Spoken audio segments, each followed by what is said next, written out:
Bonjour à toutes, bonjour surtout à toi qui m'écoutes et bienvenue sur Metanoia, le podcast qui t'aide à changer de pensée pour changer de vie.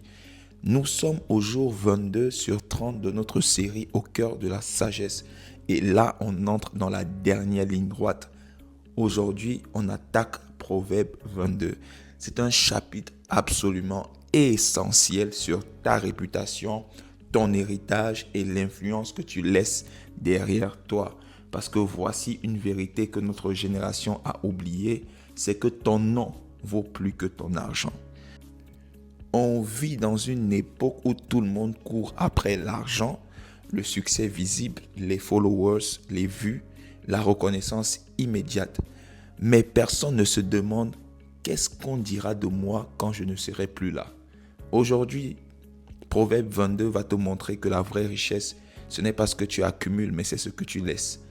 Pas juste de l'argent, mais un nom, une réputation et un héritage qui traverse les générations. Si tu veux que ta vie compte au-delà de toi-même, reste ici, car les prochaines minutes vont transformer ta vision du succès. Proverbe 22, c'est Salomon qui nous parle de sagesse pour construire une vie qui a du poids et du sens. Ce chapitre touche plusieurs thèmes, l'éducation des enfants, la gestion de l'argent, l'humilité et surtout l'importance de ton nom. Donc avant d'aller plus loin, voici les 5 versets principaux qu'on va décortiquer aujourd'hui. Verset numéro 1. La réputation est préférable à de grandes richesses et la grâce vaut mieux que l'argent et que l'or. Verset 6. Instruis l'enfant selon la voie qu'il doit suivre et quand il sera vieux, il ne s'en détournera pas. Verset 4. Le fruit de l'humilité, de la crainte de l'Éternel, c'est la richesse, la gloire et la vie. Verset 7. Le riche domine sur les pauvres et celui qui emprunte est l'esclave de celui qui prête. Verset 29. Si tu vois un homme habile dans son ouvrage, il se tiendra auprès des rois. Ces versets vont structurer tout notre développement aujourd'hui. Donc accroche-toi parce que ce chapitre va redéfinir ta vision du succès. Donc, verset numéro 1, la réputation est préférable à de grandes richesses et la grâce vaut mieux que l'argent et l'or. C'est l'un des versets qui, je dirais, est le plus contre-culturel, tu vois, de toute la Bible. En fait, Salomon, l'homme le plus riche de toute son époque, dit « Un bon nom vaut plus que toutes les richesses que tu peux accumuler. » Tu sais pourquoi? Parce que l'argent peut disparaître en une nuit. Un crash boursier, une mauvaise décision, une trahison, un vol, un détournement. Mais un nom qui est bâti sur l'intégrité, ça traverse les générations. En fait, le mot hébreu pour réputation, c'est Shem, qui signifie littéralement nom, ton nom. Donc, c'est ton héritage spirituel. Ton nom est ton héritage spirituel. Et Ecclésiaste 7, verset 1 dit la même chose. Il dit, une bonne réputation vaut mieux que le bon parfum. Et le jour de la mort que le jour de naissance. Pourquoi le jour de la mort? Parce que c'est là qu'on découvre ce que tu as vraiment laissé derrière toi. Exemple, terre à terre, on va dire ça comme ça. Le riche et Lazare dans Luc 16, du verset 19 au verset 31. Jésus raconte l'histoire d'un homme extrêmement riche. Il s'habillait de pourpre, vivait dans le luxe, faisait des banquets tous les jours. À sa porte, il y avait un pauvre nommé Lazare, couvert d'ulcères, qui aurait voulu manger les miettes de sa table. Et qu'est-ce qui se passe ensuite? C'est que les deux meurent. Dans Luc 16, verset 22 au verset 23, la Bible dit « Le pauvre mourut et il fut porté par les anges dans le sein d'Abraham. Le riche mourut aussi et il fut enseveli. Dans le séjour des morts, il leva les yeux et tandis qu'il était en proie au tourment. » Observe, le riche n'a même pas de nom dans l'histoire. Jésus l'appelle juste le riche. Mais Lazare, le pauvre, son nom est mentionné. Pourquoi? Parce que son nom est écrit dans le livre de vie. Son nom est écrit dans le royaume de Dieu. Le riche avait l'argent, Lazare avait le nom. Résultat éternel, le nom a gagné. Un autre exemple, Salomon contre Rehoboam. Dans 1 Roi, verset 11 au verset 12. Salomon était le plus riche et le plus sage de l'histoire. Mais vers la fin de sa vie, il a été sujet à des compromissions. Ça veut dire qu'il a épousé des femmes étrangères qui ont détourné son cœur vers d'autres dieux. C'est écrit dans 1 Roi 11, verset 4. À l'époque de la vieillesse de Salomon, ces femmes inclinèrent son cœur vers d'autres dieux et son cœur ne fut point tout entier à l'Éternel. Résultat, son fils Roboam a hérité du trône, mais pas de la sagesse. Et le royaume s'est divisé sous son règne. Salomon a laissé de l'or, de la richesse, de l'argent, mais pas un bon héritage spirituel. Ça veut dire que tu peux passer ta vie à accumuler de l'argent, mais si tu le fais en trahissant tes valeurs, en écrasant les gens, en vivant dans le mensonge et la duplicité, qu'est-ce que tu laisses vraiment? En fait, Proverbe 22, verset 1 dit « Construis un nom, pas juste un compte en banque. » Donc, voici quelques questions que tu devrais te poser ce matin. Qu'est-ce qu'on dira de moi à mes funérailles? Est-ce qu'on parlera de combien j'avais ou de qui j'étais?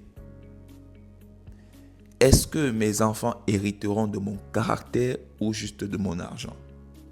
Psaume 112, verset 6. Le souvenir du juste dure toujours. Le principe à retenir ici, c'est que l'argent reste sur terre, ton nom traverse l'éternité. Dans le verset 6, Salomon poursuit en disant « Instruis l'enfant selon la voie qu'il doit suivre, et quand il sera vieux, il ne s'en détournera pas. » Bon, c'est un des versets les plus cités et les plus mal compris de la Bible aussi. Donc, beaucoup lisent ce verset comme une promesse automatique, du genre « Si j'élève bien mon enfant, il sera forcément chrétien toute sa vie. » Ce n'est pas vraiment le cas. En fait, ce n'est pas ce que dit le texte. Le mot hébreu pour « selon la voie qu'il doit suivre », c'est « alpidarko », qui signifie littéralement « selon sa voie », c'est-à-dire selon la personnalité, les dons, l'appel unique de l'enfant. En fait, Salomon ne dit pas « force ton enfant à être comme toi ».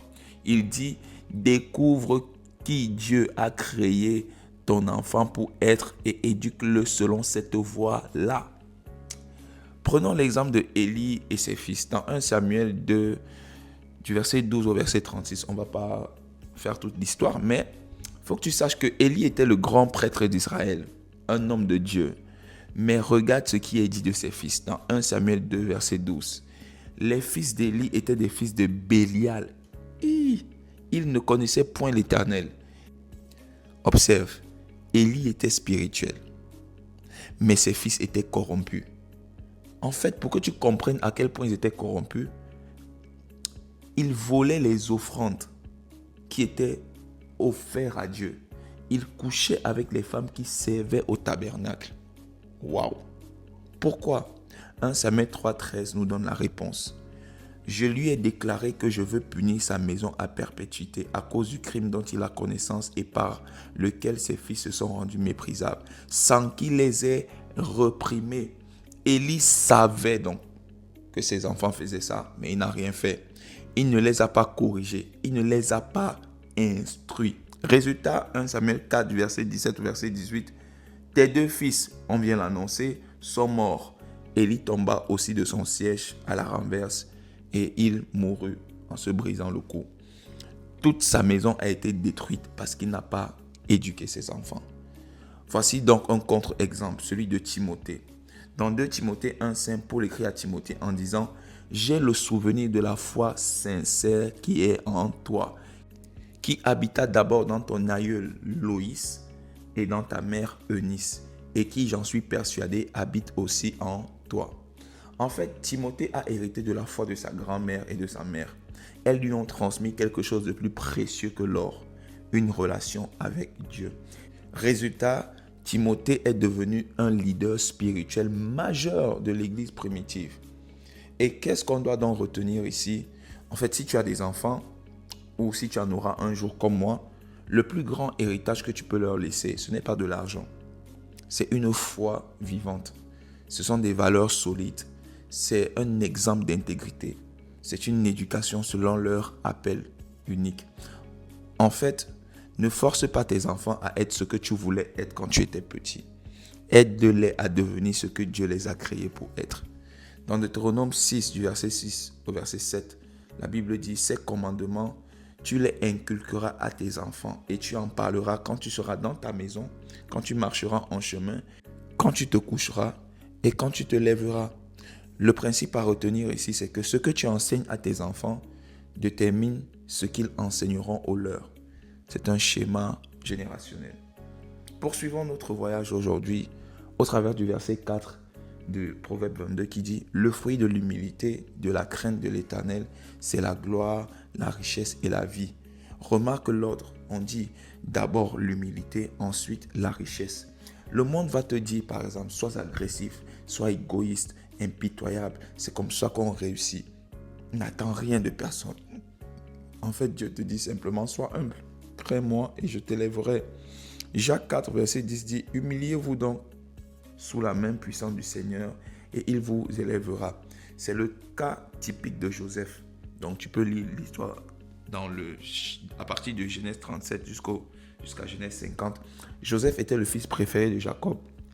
Comme tu peux le savoir, il aurait pu être orgueilleux, mais regarde son parcours. Il a été vendu comme esclave, accusé faussement de viol, jeté en prison pendant des années, oublié par ceux qui l'avaient aidé. En fait, chaque étape de la vie de Joseph était une leçon d'humilité. Mais regarde ce que Dieu dit dans Genèse 39 du verset 2 à 3. La Bible dit, l'Éternel fut avec Joseph et la prospérité l'accompagna. Son maître vit que l'Éternel était avec lui. Ça veut dire que même dans l'esclavage, Dieu était avec lui. Même dans la prison, Dieu était avec lui. Pourquoi? Parce que Joseph, en fait, restait humble, intègre, fidèle. Et finalement, dans Genèse 41, verset 40 au verset 41, Pharaon dit à Joseph, je t'établis sur tout l'Égypte, de l'esclavage à la seconde place du royaume. Proverbe 22, 4 en action, le fruit de l'humilité, c'est la richesse, la gloire et la vie. Un autre exemple tout aussi contraire à celui de Joseph, c'est celui du roi Nebuchadnezzar dans Daniel 4. Nebuchadnezzar, c'était le roi de Babylone, l'empire le plus grand à l'époque du monde. Mais le problème, c'est qu'il était orgueilleux. Donc dans Daniel 4, verset 30, le roi prit la parole et il dit, n'est-ce pas ici Babylone la grande que j'ai bâtie comme résidence royale par la puissance de ma force et pour la gloire de ma magnificence? Waouh! J'ai bâti ma force, ma gloire. Waouh! Immédiatement, Dieu le frappe. Dans Daniel 4, verset 33, la Bible dit, au même instant, la parole s'accomplit sur Nebuchadnezzar. Il fut chassé du milieu des hommes et il mangea de l'herbe comme les bœufs. En bref, il est devenu fou et il a vécu comme un animal pendant 7 ans. Mais regarde la fin de l'histoire. Daniel 4, du verset 34 au verset 37, après le temps marqué, moi, Nebuchadnezzar, je levai les yeux vers le ciel et la raison me revint. Maintenant, moi, Nebuchadnezzar, je loue et j'exalte, je glorifie le roi des cieux. Il peut abaisser ceux qui marchent avec orgueil. Qu'est-ce qui s'est passé? Dieu l'a brisé pour l'humilier, puis l'a restauré quand il a reconnu la souveraineté de Dieu. Tu veux réussir? Mon conseil, commence par t'humilier. Proverbe 18, verset 12. Avant la ruine, le cœur de l'homme s'élève, mais l'humilité précède la gloire. 1 Pierre 5, du verset 5 au verset 6, que tu connais sûrement, dit « Dieu résiste aux orgueilleux, mais il fait grâce aux humbles. Humiliez-vous donc sous la main puissante de Dieu, afin qu'il vous élève au temps convenable. » Donc, voici la stratégie concrète de l'élévation. Première étape, reconnais que tout ce que tu as vient de Dieu. 1 Chronique 29, verset 14. Sers les autres sans attendre de reconnaissance. Marc 10, verset 45. Accepte la correction sans te justifier. Proverbe 12, verset 1. Et donne la gloire à Dieu pour tes succès, pas à toi. Psaume 115, verset 1. Car l'orgueil détruit et l'humilité construit. Bon, continuons notre voyage. Verset 29 du Proverbe 22. Si tu vois un homme habile dans son ouvrage, il se tiendra auprès des rois. Il ne se tiendra pas auprès des gens obscurs. Salomon essaye de nous dire ici que l'excellence n'est pas optionnelle si tu veux de l'influence. Le mot hébreu pour habile, c'est mahir, qui signifie expert, rapide, compétent. En fait, tu dois comprendre que Dieu ne récompense pas la médiocrité, il récompense l'excellence. Daniel 6, verset 3 nous enseigne que Daniel était excellent dans son travail et qu'il surpassait les chefs et les satrapes parce qu'il y avait en lui un esprit supérieur. Et le roi pensait à l'établir sur tout le royaume. En fait, son excellence lui a ouvert les portes du palais. En d'autres termes, si je dois te dire quelque chose par rapport à ça, c'est s'il te plaît, fais excellemment ce que Dieu t'a confié, même si c'est petit, parce que la fidélité dans le peu ouvre la porte au beaucoup.